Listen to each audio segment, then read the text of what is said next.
તો આજે છે પરિણામનો દિવસ. ધોરણ 12 વિજ્ઞાન પ્રવાહનું પરિણામ આજે આવ્યું. ધોરણ 12 સાયન્સનું આજે પરિણામ આવ્યું અને તેની સાથે જ આજે રાજ્યની મહત્વની ગણાતી ગુજકેટની પરીક્ષાનું પરિણામ પણ જાહેર થઈ ગયું છે. ડિગ્રી, એન્જિનિયરિંગ અને ફાર્મસીમાં પ્રવેશ મેળવવો હોય તો આ જે પરીક્ષા છે તે મહત્વપૂર્ણ ગણાતી હોય છે અને તેનું પરિણામ ખૂબ નિર્ણાયક સાબિત થતું હોય છે. આ વર્ષના ગુજકેટના પરિણામમાં વિદ્યાર્થીઓએ શાનદાર પ્રદર્શન કર્યું છે. એ ગ્રુપમાં 99 થી વધુ પર્સન્ટાઇલ મેળવનારા વિદ્યાર્થીઓની સંખ્યા 695 થઈ ગઈ છે. બી ગ્રુપમાં 99 થી વધુ પર્સન્ટાઇલ મેળવ્યા હોય તેવા વિદ્યાર્થીઓ 764 છે.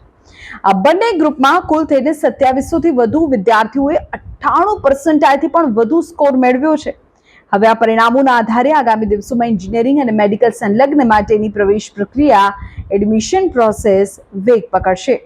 વિદ્યાર્થીઓ પોતાનો સ્કોર કાર્ડ GACB.org પરથી ડાઉનલોડ કરી શકશે અને આ સિવાય 6357300971 પર પણ વોટ્સએપ પરથી પણ તમે રિઝલ્ટ જાણી શકશો.